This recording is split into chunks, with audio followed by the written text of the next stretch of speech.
ঠিক না? সুবহানাল্লাহ। আল্লাহ কিভাবে আবাবিল পাখির মতন আমাদের দেশকে স্বাধীন করে দিয়েছে। আল্লাহ রাব্বুল আলামিন মক্কা নগরী ধ্বংস করে যারা দিতে চেয়েছিলেন, সে আব্রাহা তাদেরকে আবাবিল পাখির মাধ্যমে তাদেরকে ধ্বংস করে দিয়েছিল, ঠিক না? আর এই যে আমাদের রাব্বুল আলামিন একটা সুন্দর দেশ সামনে নির্মাণ হবে ইনশাআল্লাহ। এখন তো প্রথম হবে, কারণ বাংলাদেশ সরকার যখন বসে যাবে ক্ষমতা ইনশাআল্লাহ, তখন দেখবেন ইনশাআল্লাহ সব কিছু ঠিক হয়ে যাবে। এখনই অনেক কিছু ঠিক হয়ে যাচ্ছে, অনেক টাকা আমাদের এখন ঋণ শোধ হয়ে যাচ্ছে। এখন যে সন্তান জন্ম নেয় তার সন্তানের 3 লক্ষ টাকা ঋণ। কে করেছে ঋণ?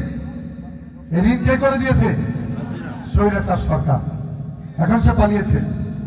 তার মূল উদ্দেশ্য ছিল শুধুমাত্র লুটপাট করা, ঠিক না? কিসের দেশপ্রেম? কোন দেশপ্রেম? এগুলো মানুষকে দেখানো, কিন্তু ভেতরে ভেতরে উদ্দেশ্য ছিল লুটপাট, ঠিক না বন্ধুরা? তো আমি সেই আল্লামা সাঈদীকে আপনাদের সামনে একটু সুর দিতে চাই। আমি আস্তে আস্তে বেশ কয়েকটা গজল গাবো ইনশাআল্লাহ। আল্লামা সাঈদী তুমি রবে হয়ে চির প্রেরণা, আল্লামা সাঈদী তুমি রবে হয়ে চির প্রেরণা। তোমার ত্যাগের দামে আমার এই জমিনে, তোমারই ত্যাগের দামে আমার এই জমিনে হবে বিজয়ের সূচনা। তুমি রবে হয়ে চির প্রেরণা, আল্লামা সাঈদী তুমি রবে হয়ে চির প্রেরণা।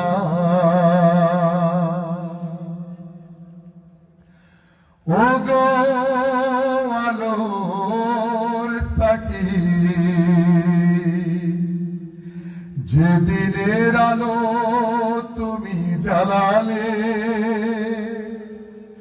সে আলোক শিখা যুগ হতে যুগ তা আধারে পথ দেখাবে, ঠিক না? ওগো আলোর সাকি,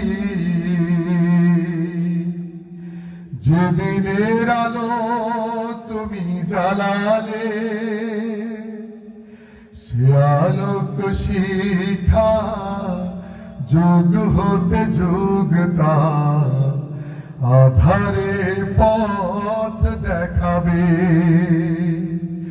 শহীদে নজরানা কভু ম্লান হবে না, শহীদে নজরানা কভু ম্লান হবে না, জাগাবে হারানো চেতনা।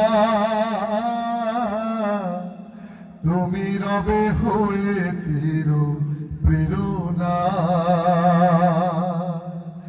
আল্লামা সাঈদী তুমি রবে হয়ে চির প্রেরণা।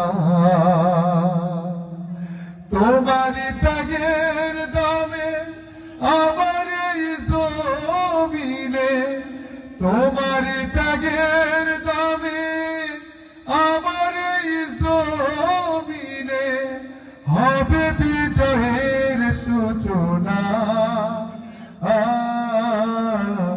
তুমি রবে হয়ে চির প্রেরণা, আল্লামা সাঈদী তুমি রবে হয়ে চির প্রেরণা, তুমি রবে হয়ে চির প্রেরণা, তুমি রবে হয়ে চির